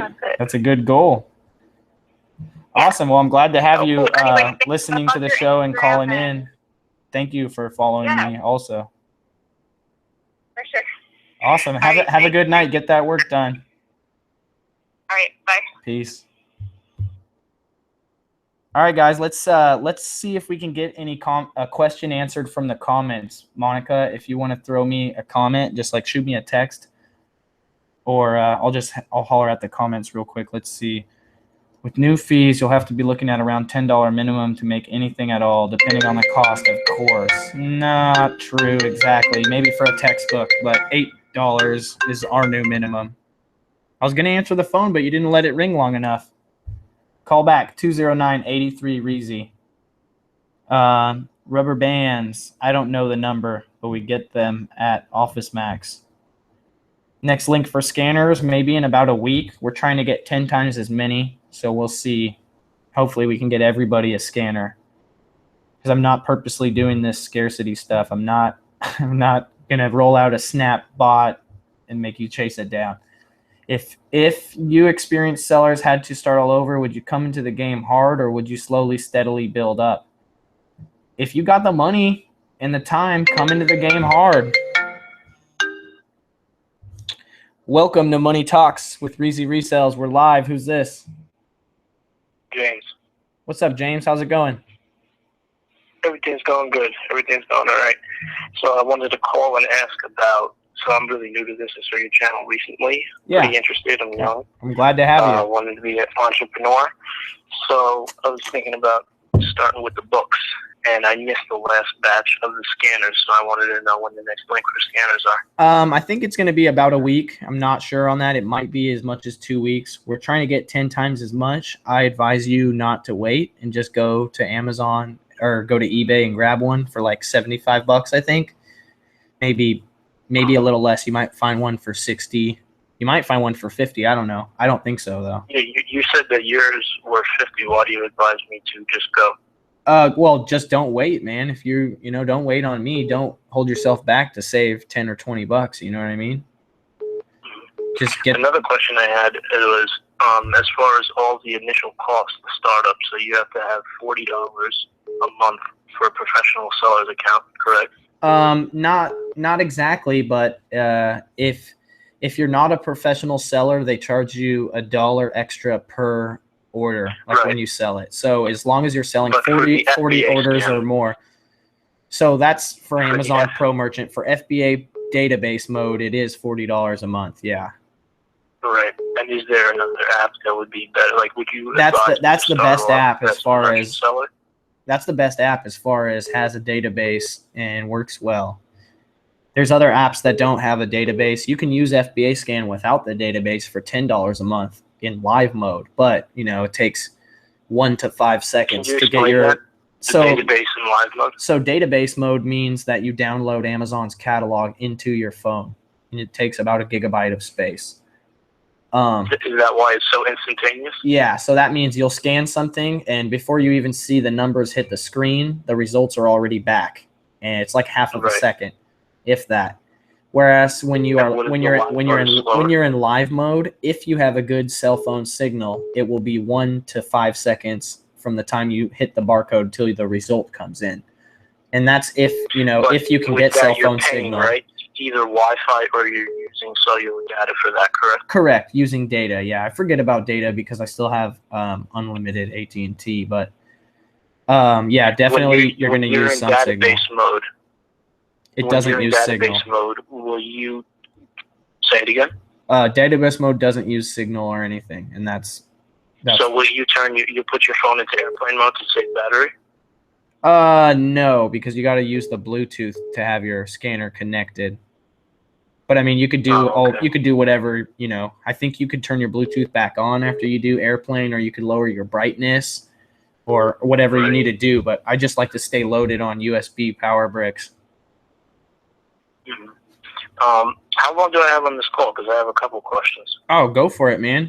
You're helping me help All people. right. You're not the only one that has these questions. All right. Now I'm starting to blank on the question. Database mode we were just talking about. Right, and then we were talking about live mode. It takes a little longer for the results to come in. So the thing that really will make you get database mode, depending on, you know, you have time, so you'll try live mode or whatever, but you'll find yourself like in a basement or in some crazy area with no cell phone signal, and then you're screwed. You know, it's a one-day sale and you can't go back or whatever it is. You know, you got gymnastics later, I don't know, whatever. And you're going to miss it. And it's that one opportunity, you know, and you're like, damn, I could have just made $150. Yeah, exactly.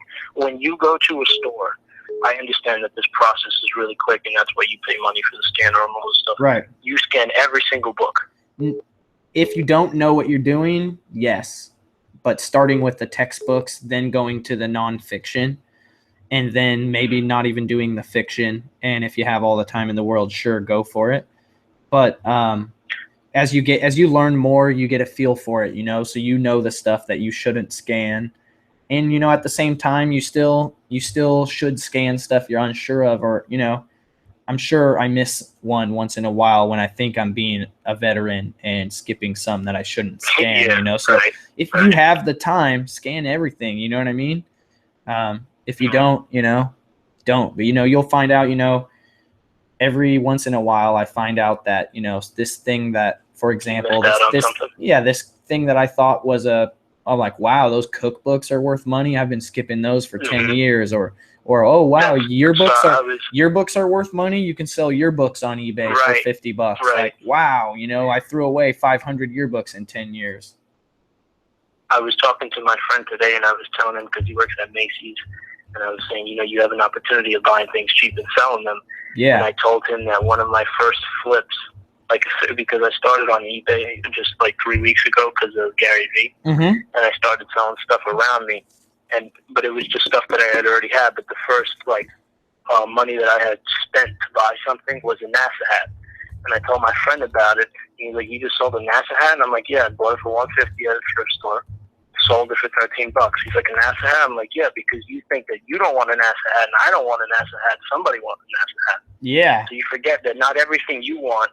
Not only does someone want a NASA hat, stuff that people want. Not only does someone want a NASA hat, they want every NASA hat. Exactly. They want every damn NASA hat that exists. They're not even going to wear it. They're going to buy it and hang it up. Absolutely. I want a NASA hat. If you got a NASA hat, mail me a NASA hat. You got it. If I see one, I'll look into it. Nice. FBA prices, because I'm pretty sure you have to pay for your storage. How do you manage that? Just price it so that when it sells, you make money to cover the amount of fees that are incurred during the average lifespan of a book that you sell. So, if you're gonna buy a book, sorry to interrupt you, just let me get this out. If you're gonna buy a book that's a higher rank, meaning in a higher average rank too, like it's gonna take longer to sell. The longer that it's gonna take to sell, make sure that it's worth more. Pretty much is a simple explanation. Risk and reward. Don't take a big risk when there's not much of a reward. Exactly. I mean, when there's a lot of reward, you know, maybe go ahead for it. I don't know if you have a video out. If you don't have one, I would ask you if you could make one. I think it would help me and a lot of other people. Of when you scan a book, Okay. Take us through your mindset as to what are you looking at first. So I don't have that.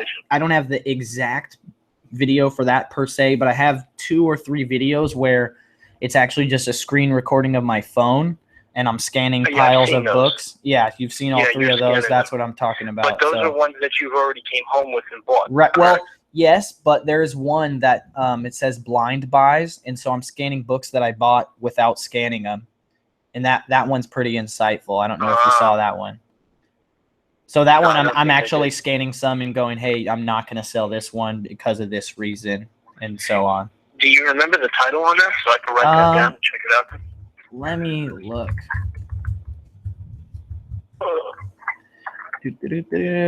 Yeah, just go Google REEZY blind buys FBA scan, and that will come up. Blind buys. Okay, so another question. The cost of the FBA, so I have the FBA scan on my phone. I don't have the scanner. I don't have the professional seller's account. I've never sold on Amazon. But, excuse me, aren't there other charges? Aren't you paying for that database? Isn't it $9 a month or something like that? I had signed up for something that it gave me the first month free. So does that sound familiar to you I at think all? so. There's 2 things that we're talking about that have monthly fees. To be a pro seller on Amazon, that costs $40 a month. $40 a month, right? And then the I'm talking about FBA scan. to use the app. Yeah, the app I believe is $30 a month for database, and then $10 a month for live lookup. And if you want to use both, it's $40 a month. Do you use both? Yes, I do, and the reason is because. Why? So the reason is because you always want to be able to know what the exact price is right now and be able to click through to see what the live offers are. And so for books, you get that ability to click through to the live offers, I think, infinite times with the database mode to click the column header on FBA scan, which brings up the actual Amazon page, which is important because the app can't see all the offers. It's limited by the API or whatever. So, right.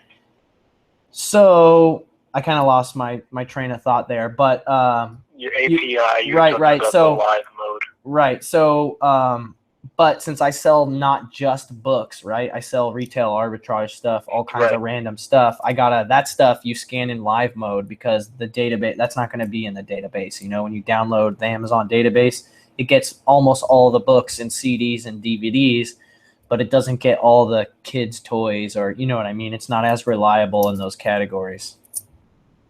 Okay, another question, because I know we got a couple hundred people listening, so it's like you're saying you could lose your train of thought. Yeah, no, it's fine. One more and we'll go to the next caller. Okay, you got it. What would be your advice for me starting out? Professional account or merchant account? Start out, it just depends. Like, do you have time or do you have money or do you have both? I have a little bit of both. I'm in community college and I don't have a job at the moment.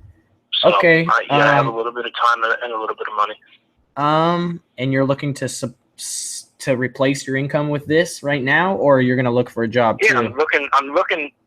I'm not really sure. I want to be an entrepreneur. I want to do my own thing. I want to be proud of myself. So you need to start making some money. You need to start making some money right away. You know, I don't know what your timeline is. You know, but I recommend. Books are great to learn. They're real profitable. It's just and you can learn Amazon's system. You know, and they're low risk, low cost. Other things can make you much more money per transaction as far as your time spent, you know? Right. What was the original question again? I kind of went offside. Merchant seller. Oh yeah. Professional seller. So really, if you're selling, I have $40 to put down. Right. So the only benefit, will I get my $40 there's two main benefits to being a pro seller. The one main one is that they take that $1 per transaction fee off, right? So if you sell 40 items a month or more, you should definitely be a pro merchant, no questions asked. The other reason you want to be a pro merchant, which you might want to do it before you're even at that point of selling 40 units a month, is because if you're a pro merchant, you can apply to be ungated for all those different categories of items that you want to sell. Right. So really, it just depends on what's your strategy. You know, if you want to apply for categories that you need to be ungated in, then yeah, you're going to have to be a pro merchant. Otherwise, I would just say build it up until you get there. Right. That's what I'm thinking about doing. Like what you're saying right now. Start off the first month, see how many books I sell. But the problem is that the FBA scan doesn't work for home merchants or whatever it's called. It doesn't work if you're not a pro seller. I think it does. It should work. You don't even have to log in with your Amazon account to use it. It should work fine. So you're saying if I buy the scanner and I pay the $9 or $10 a month for the live and the database? Well, that's just for the live. I'm good. The database is $30 a month. The live is $10. Right, 30 and then the 10 for the 40. Yeah, you don't really need database unless you're doing books. But if you're doing books, I highly recommend database. I mean, you could try live for a while, but if you did live, it'll drive you crazy. As soon as you switch to database, you'll scan 10 times as many books in the same amount of time. I think I'm going to start off with the database. I'm going to start off with books, and you're saying I should go with a regular merchant. Yeah, until you get there, especially if you're going to focus on books. The other thing is that you need to know, are you going to do merchant fulfilled or are you going to do FBA? Yeah, merchant. Well, if you're doing FBA, that's when you have to pay $40 a month, correct? No. So there's two different things. You can be a regular Amazon seller or a pro seller, which they call pro merchant. So it's kind of confusing, but we'll just say regular seller. That's free, and they charge you that $1 extra, and you can't, request approval. Or professional seller, which is $40 a month. And then there's also two ways of selling your items, which don't have to do with that, which is either you store it yourself, and when you sell it, you ship it to the customer, or you ship everything to Amazon, they store it, and when the customer buys it, they ship it to them. That's fulfilled by Amazon, FBA. The other one is called merchant fulfilled, or MFN, which is where you store it like locally. eBay, you ship it from home. Correct, like eBay. Right. And I advise people who are just learning FBA to do merchant fulfilled for a while till they get home, till it drives you crazy, or until you get on the ball. Because I don't want to buy things that aren't going to sell. And exactly. I'm paying for it to not be sold. Exactly. It's a little different if you have a lot of eBay experience. I might give you a little bit different advice as far as going into the FBA. Yeah, I have a little bit of eBay experience. So. But you want to make sure that you're getting items. Your items are selling, and once you're winning on that, then just go hell with it and send everything to FBA and reduce your workload, sell it for more, and then focus on sourcing items during that time, which is really the beauty of FBA. Great. Awesome. Thanks for calling, man. Yeah, I appreciate it all. Thank you. Oh, and one last thing. Your daughter? Yeah. Cutest thing possible. She's got such a personality for such a young girl. Amazing. Awesome. Thank you very much. All right. I'll tell her. Thank you. Have a good night. Sorry, guys. I didn't mean to take so long on that call. Definitely go FBA. We got another caller. I don't know how long we're going to do this for. We're in like an hour and a half right now. You're live on Money Talks with REEZY Resells. Who's this? Oh, shoot, man. What's up? What's up? Who's this? I've been calling you. Oh, it was it's Eli from Boston. Hi, Eli. How's it going? Called like 20 times trying to get you. It's great now, man. Oh, I'm glad you got through. How are you? I'm good. How are you? Great. How can I help you? All right, quick question. So I have two questions. So the first question is, how do you price your items without reprice it or App Eagle? So go through all your inventory, look at everything, open it up into a new tab, the link that brings up the pricing page, and then just go through them one by one and look at it, close it, go back to your manage inventory page and put the price in. Okay. manually. I mean, you could press the match low price, but I don't recommend it because there's always more to it than that. You know, you don't want to match this one joker that came in when everybody else is selling it for $28 and you're going to match $12. That makes no sense, you know. You would look at your price, which would say be 32, and then go, okay, I'm going to put it down to 28, you know, not 12.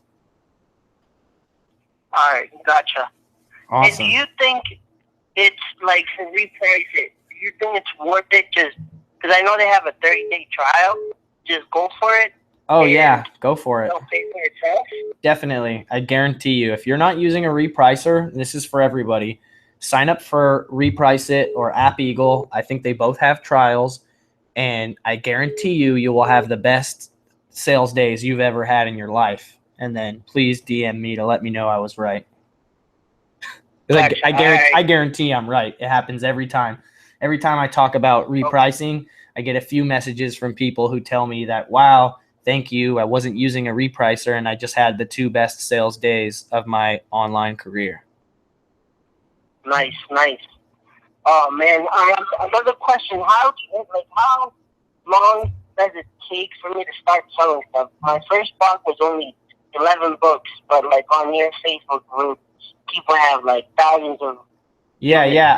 I have 35,000 books in inventory, so I'd say don't even worry about it until you have 1,000 books in inventory. Or 1,000 units. Okay. Or I mean, if you're selling, that's books, right? And they only cost like $1 each or whatever you pay for them. But if you're selling other stuff, you know, you should have, you know, $1,000 worth of your cost of inventory on hand probably before you're going to start seeing a significant return of sales. Okay. All right. Awesome. Nice. Thank you for calling, man. No problem. Awesome. Have a great night. One last question. I gotta go. We got more callers calling in right now. I really appreciate it, though. Next week, dude. Next week. All right. Will do. All right. Late. Have a good night. All right. Welcome to Money Talks with REEZY Resells. You're live. How's it going? I just got hung up on live. Did you guys see that? Oh. Did you just hang up on me? Yes, I just hung up. That's because I was watching it live, and then, like, you know how it's a little bit behind. Yeah. I didn't think I was through again. It's all good, man. Everyone deserves to get hung up on once in a while. How can I help you, man? No, I actually have a couple questions. My name's actually Tyler. I'm from Lancaster, Pennsylvania. And me and my buddy Gage just started about 3 months ago. And we've been following you, and it's been getting pretty crazy lately. And let me a couple questions written down. Awesome. Came prepared. Yeah, I came prepared.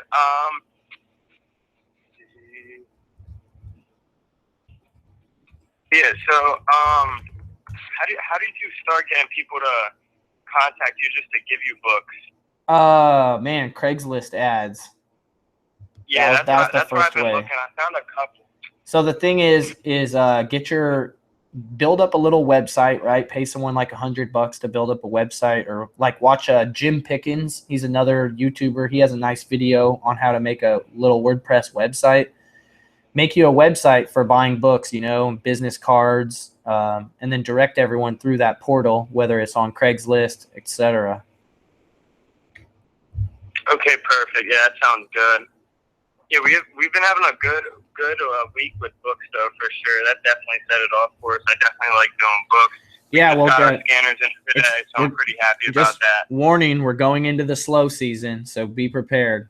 We just ended, like, if you just started doing books, you know, it's the tail end of the semester starting or whatever. So we're going into the slow season, and then it will go buck again in August. So it picks back up in August then?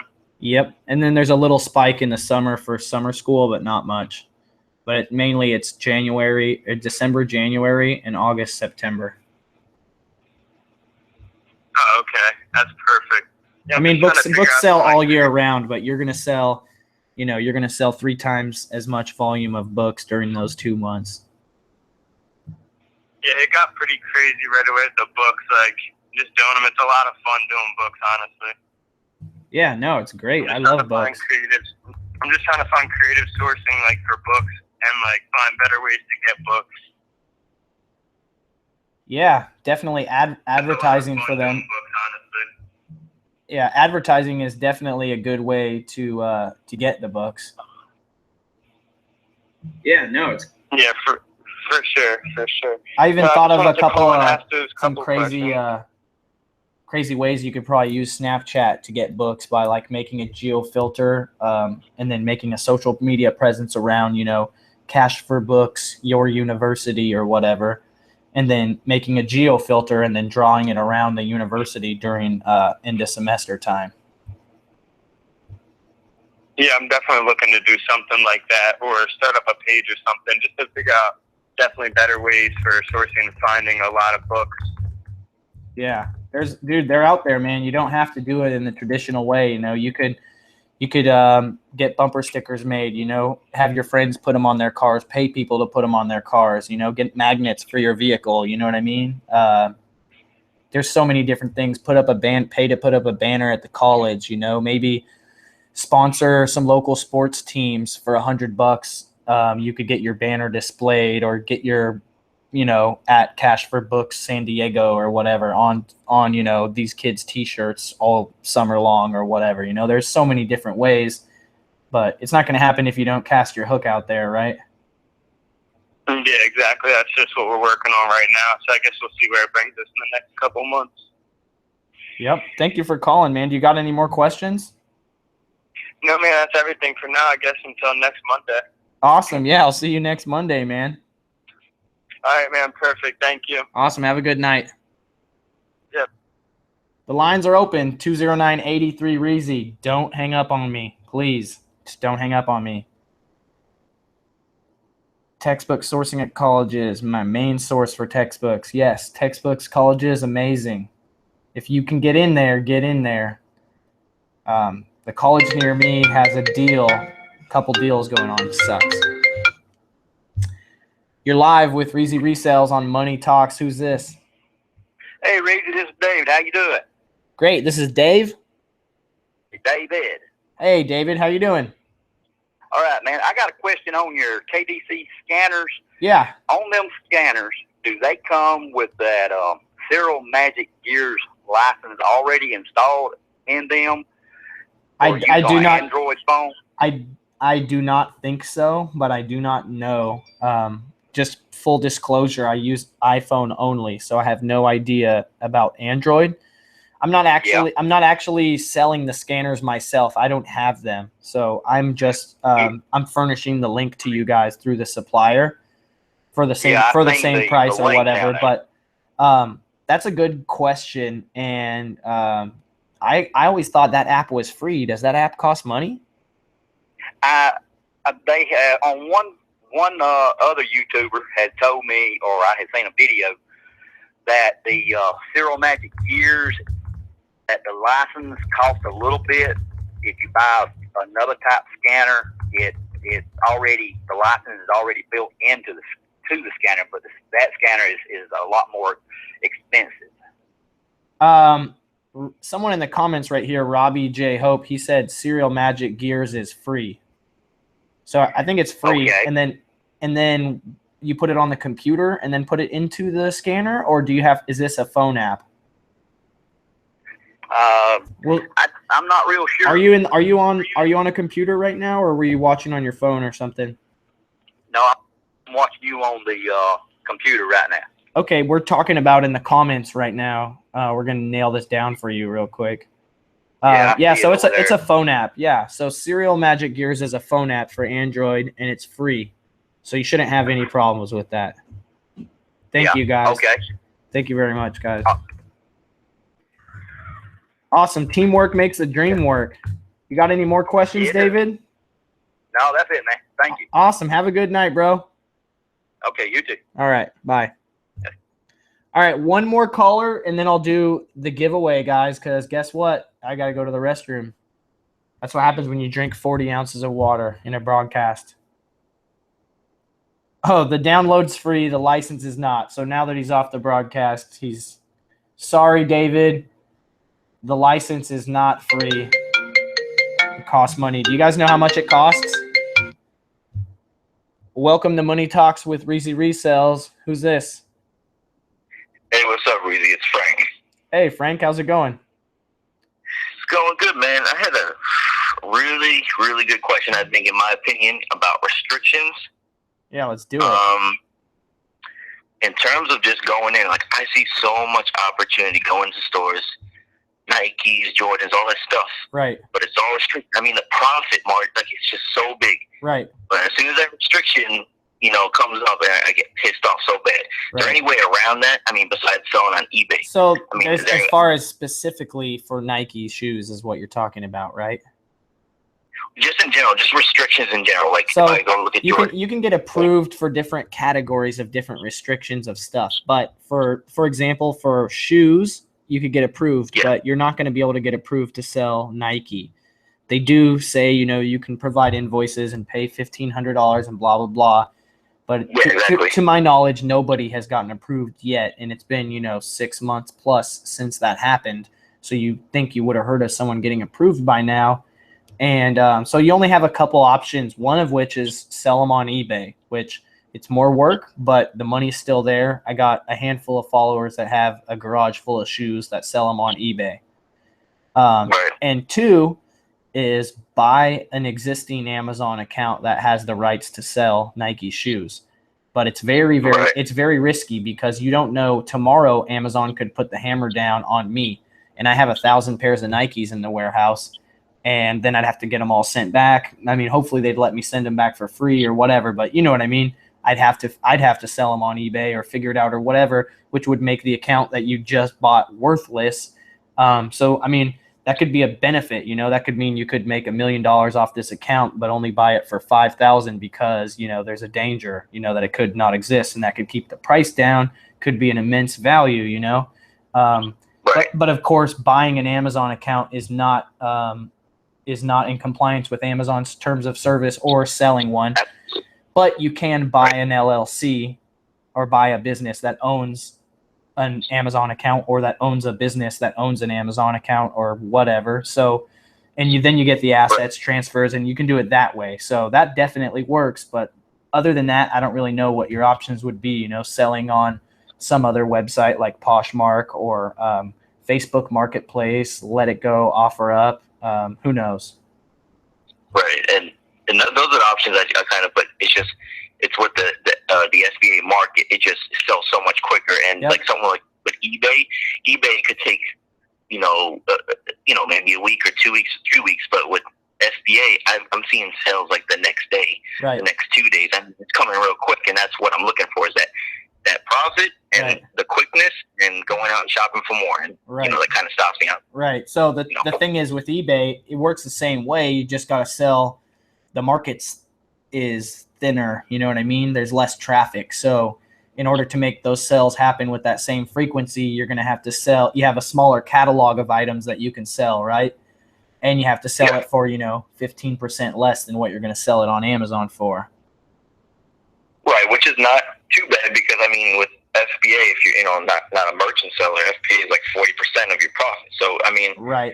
Let me ask Monica real quick. Monica, how on average, how often, like how long does it take to sell an item that you list on eBay? Monica, the posh hanger, she's in the comments right here. She makes a living selling on eBay clothing, not shoes. Though she does sell some shoes. I heard she hates shoes. But I'm curious to know how, because I'm not an eBay expert by any means. And I know she doesn't believe in being a storage facility, so she likes to turn her inventory fast. So I'm curious if she can offer any advice to someone who is looking to sell shoes on eBay because they're restricted on Amazon. Let's see. I think there's a little delay on the comments on the broadcast, so we'll just see what she has to say about that. But yeah, I mean, sounds like you know exactly where you're going to have to go with that. She says Nike sells pretty fast, usually within 30 days. So there's that, at least around a 30-day snowball probably is what you're looking at. And depending on how much cash flow you're looking to get back, that could be, shoes aren't cheap, right? It's not books. Oh, yeah, of course. I mean, but I see that like shoes are like probably one of my favorite things to sell because it's a quick turnaround, especially Yeah, if no, it's rating. It's good. Definitely. As far as the way I look at shoes is like every pair is a minimum $20 profit. So Right. if I have an hour to go sourcing and I'm looking at shoes shopping or going to the thrift store, I'm definitely going shoe shopping, especially if I have money to spend, you know, and I have a little bit to spend lately. So right. Definitely. Yeah, definitely. I'll look into this and see if I can maybe add some notes to this video regarding some tips that I can get from people that I know that are selling Nikes on eBay as far as turnaround times and pricing strategies. I would appreciate that. I would really appreciate that. Yeah, definitely, man. No worries. Thank you, though, man. I'm gonna do one more caller and then I gotta hit the head. Thank you for calling in, man. Absolutely. Have a good night, man. You too. Thanks. All right, last caller, guys. 209-83 REEZY, and then I'm gonna give away a couple of these Gary V books. You're live on Money Talks with REEZY Resells. Who's this? Hey, yo, what's good, Reezy? This is Raphael from Tacoma. What's up, Raphael, my ninja? What's up, man? What's up, man? How can I help you? Hey, so, I've been, you kind of put me onto the retail arbitrage thing with Amazon and eBay. Nice. So, for the past couple of weeks, that's just what I've been on. Hell yeah. I've been seeing some pretty good success, and I've just centralized it with doing it with just drop shipping from eBay to Amazon. And what I found out was that because I'm still selling as an individual, because I'm kind of like testing everything out, it's going good. But what I'm looking for is to expand beyond just eBay to Amazon. And I'm aware of like the sites like AliExpress and such, but do you know? I guess my question is, do you know of any other sites where I could possibly do this from? Sell books or sell anything?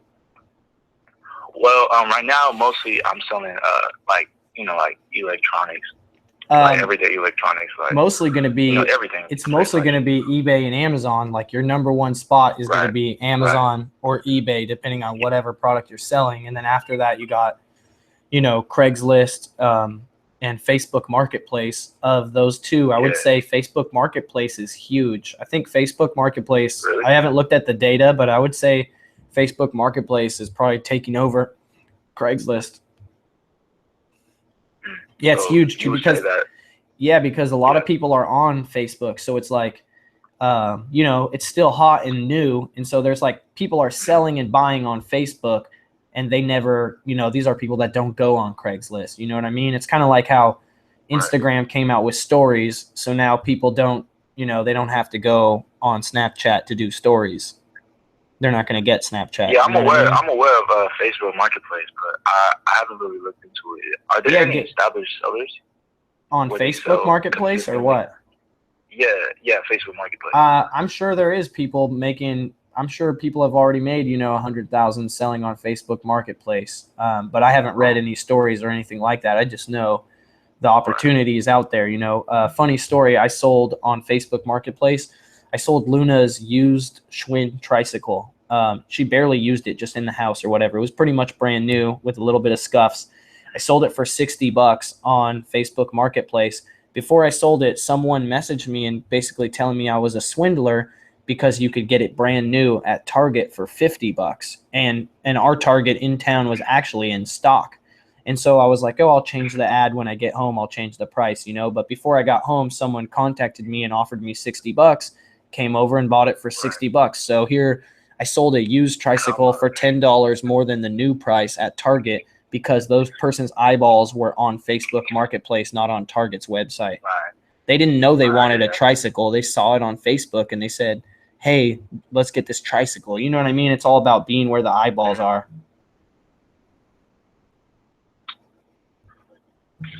You got it? Yeah, I got you, man. Yeah.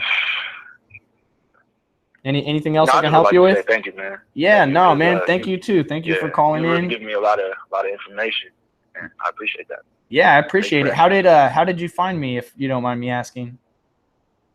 I really don't know. I was on YouTube one day and I seen this video of you doing like a shoe haul. Yeah, it just popped out of I nowhere. clicked on it and and I was, I'm a hustler, so. Yeah, what were you watching? Like You were watching shoe videos or something? Sneaker it hauls was or like something?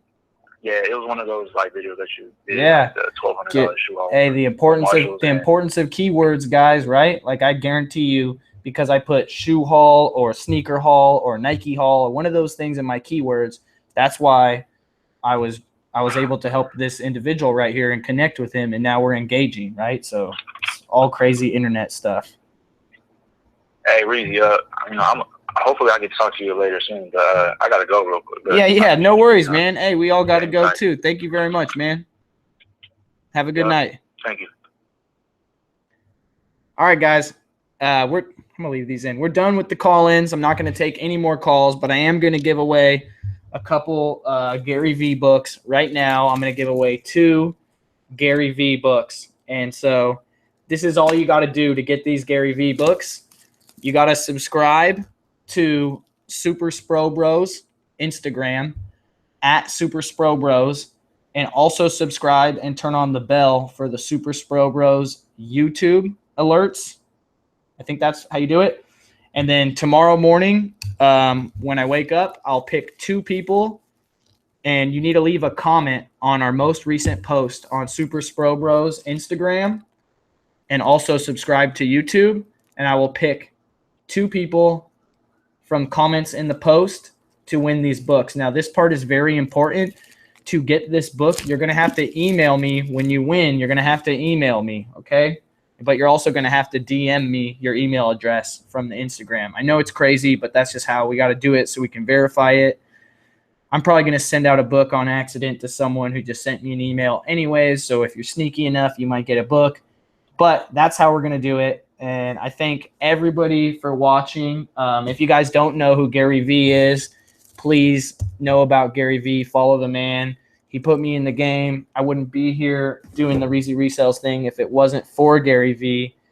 If you guys aren't a member of my Facebook group, please check that out. You can go to my website, reezy.tv, and there's a link right there. It's a free Facebook group. We have 10,000 hustlers in there. It's a really good vibe. Everybody is really helpful and sharing information and helping each other get money.